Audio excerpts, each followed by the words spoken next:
दैनिक Chhattisgarh channel देखना शुरू कर चुके हैं आप और छत्तीसगढ़ प्रदेश की आज की तमाम सभी महत्वपूर्ण बड़ी खबरों की शुरुआत जय जोहार और नमस्कार के साथ। छत्तीसगढ़ में पोल्ट्री फार्म पर बर्ड फ्लू फैलता नजर आया है, जिसको लेकर छत्तीसगढ़ सरकार अलर्ट मोड पर है। छत्तीसगढ़ के रायगढ़ में बर्ड फ्लू की पुष्टि हुई है, जहां बीती रात को सरकारी पोल्ट्री फार्म में बर्ड फ्लू का मामला सामने आने के बाद से कलेक्टर समेत प्रशासनिक अमला मौके पर पहुंचा है।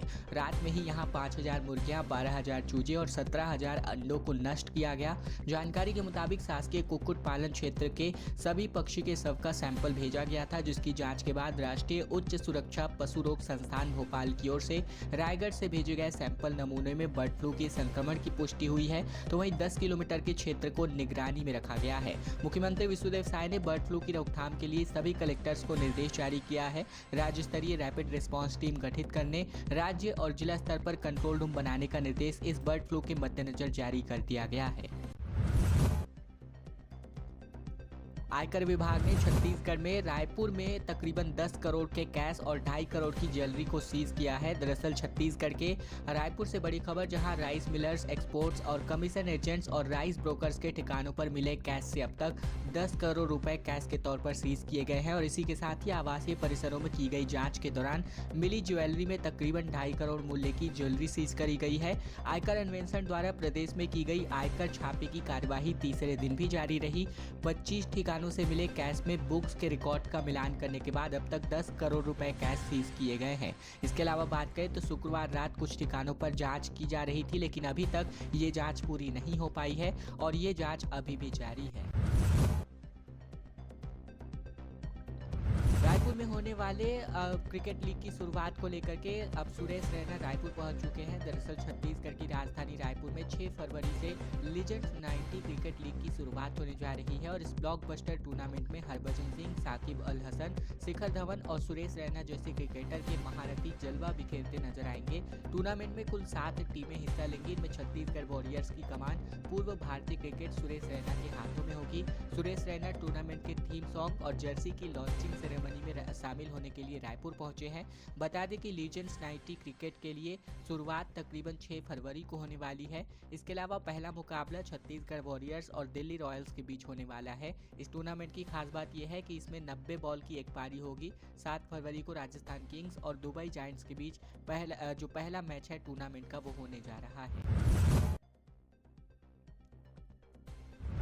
पीएम साय ने कांग्रेसियों से कहा कि फॉर्म तो ठीक से भरिए। चुनाव के पहले कई जगहों पर कांग्रेस हार चुकी है इस फॉर्म भरने के कारण, जहां इनका नामांकन रद्द किया गया, जिसकी वजह से निर्विरोध तौर पर भाजपा जीत चुकी है।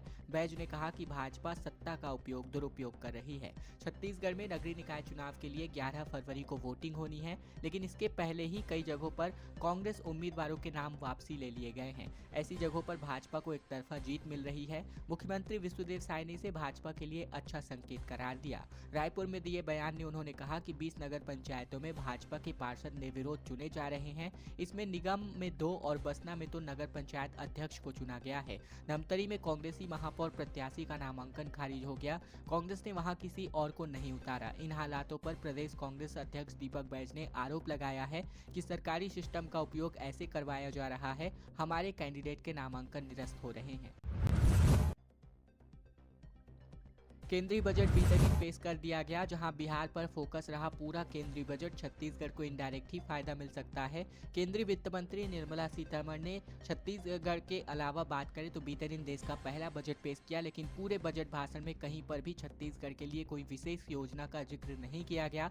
हालांकि युवा, किसान और महिलाओं के लिए जो घोषणाएं हुई हैं, उन्हीं का ही फायदा छत्तीसगढ़ को मिल पाएगा। मुख्यमंत्री विष्णुदेव साय ने कहा कि इस बजट के माध्यम से मध्यम वर्गों को राहत मिल सकती है। इसके अलावा कुछ ऐलान जिसका छत्तीसगढ़ में फायदा मिलने वाला है। इसके अलावा बात करें तो आधारभूत संरचना के विकास के लिए तकरीबन 1.5 लाख करोड़ रुपए का प्रावधान, ST/SC महिलाओं के सशक्तिकरण के लिए सरकार ने स्टार्टअप योजना का प्रावधान किया है। इसके अलावा बेसिक इंफ्रास्ट्रक्चर यानी बुनियादी ढांचों के विकास के लिए केंद्र राज्यों को तकरीबन 1.5 लाख करोड़ रुपए का कर्ज देगा।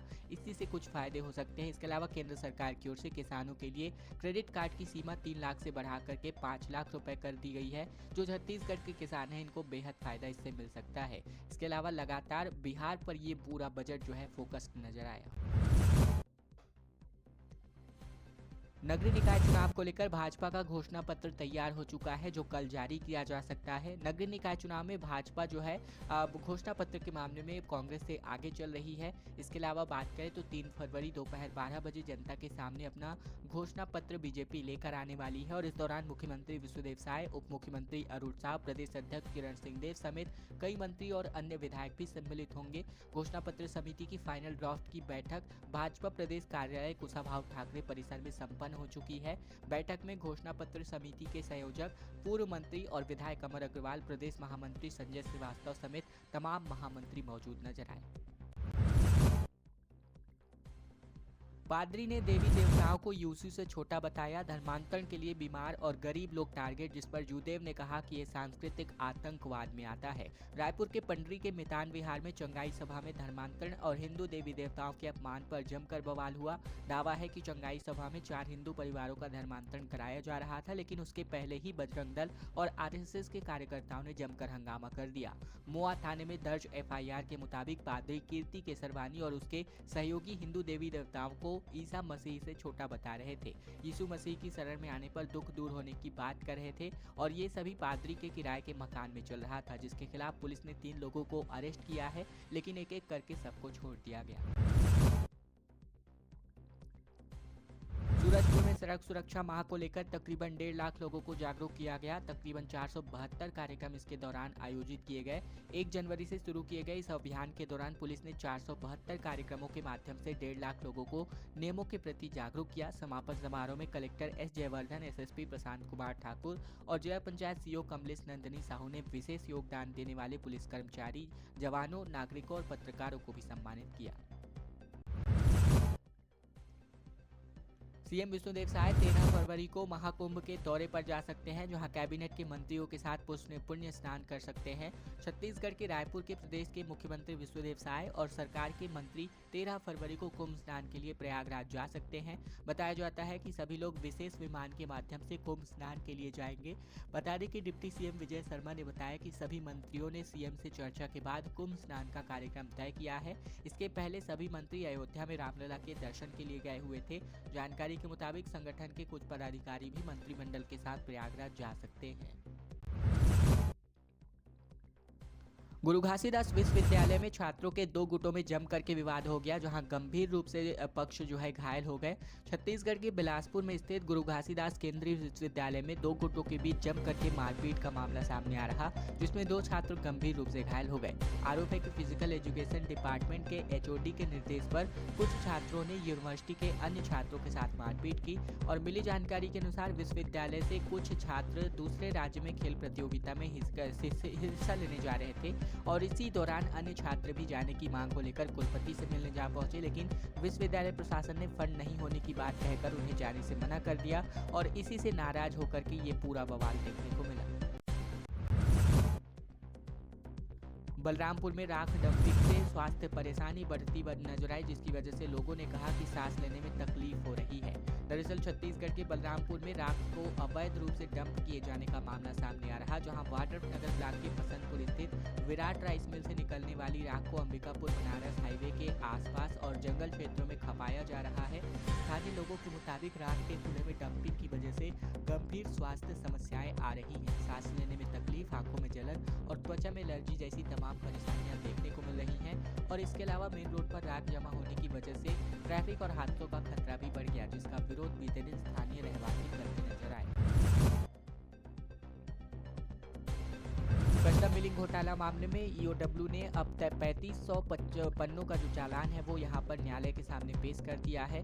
घोटाले से संबंधित 35 पेज की सामरी भी जमा करी गई है और इसके अलावा बात करें तो इस चालान में घोटाले के मुख्य आरोपी और मार्कफेड के पूर्व एमडी मनोज सोनी और राइस मिल एसोसिएशन के पूर्व कोषाध्यक्ष रोशन चंद्राकर और अन्य लोगों के नाम शामिल है। इस मामले में अगली सुनवाई 25 फरवरी को होने वाली है। गौरतलब है कि दोनों आरोपी न्यायिक रिमांड पर जेल में बंद हैं। रोशन चंद्राकर और को महासमुंद जबकि मनोज सोनी को रायपुर जेल की शाखा में रखा गया है।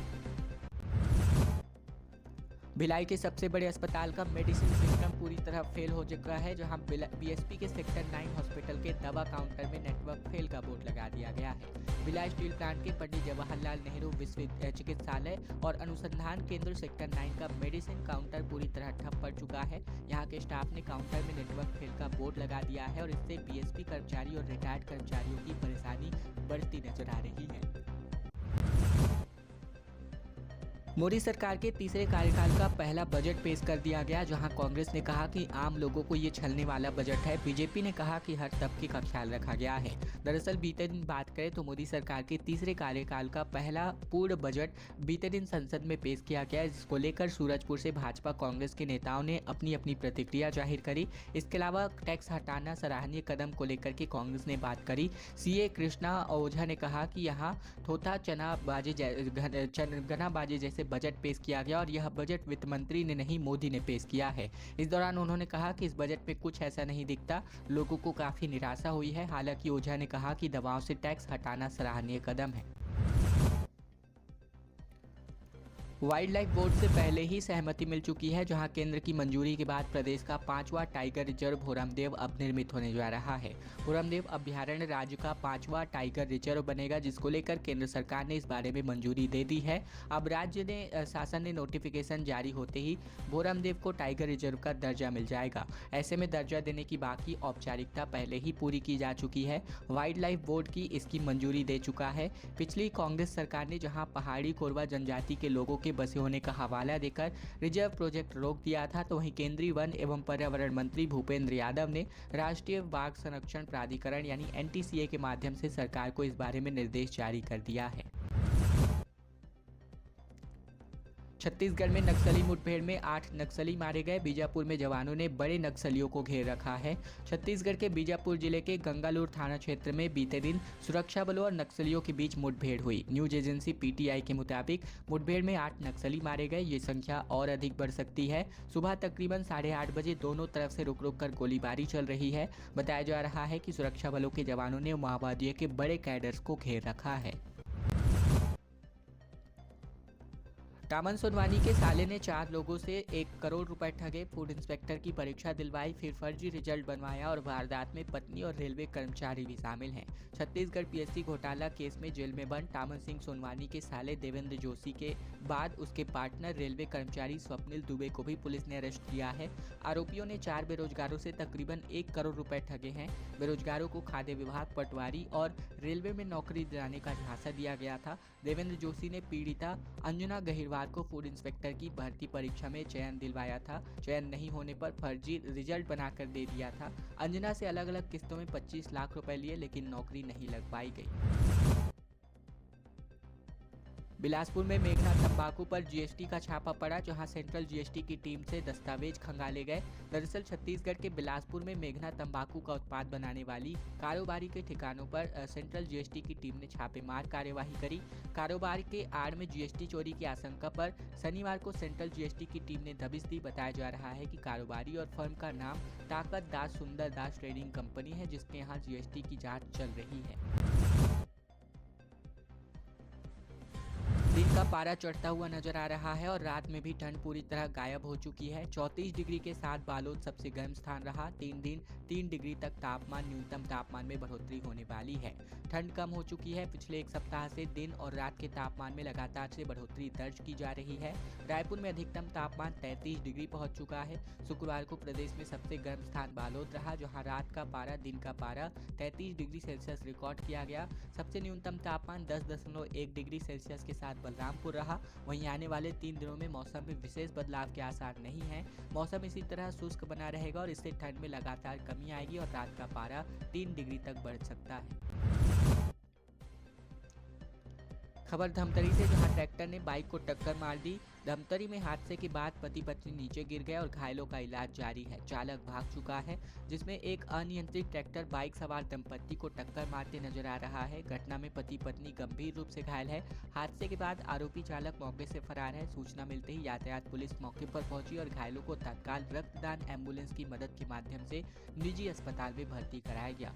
खबरों का सिलसिला बस यही तक का था। अगर आपको यह वीडियो पसंद आए तो वीडियो को लाइक करना मत भूलेगा। चैनल पर अगर आप नए हैं तो चैनल को जरूर से सब्सक्राइब कर लीजिएगा, ताकि प्रतिदिन की महत्वपूर्ण खबरें, छत्तीसगढ़ समाचार बिना किसी रुकावट रोजाना हम आप तक पहुंचा सकें।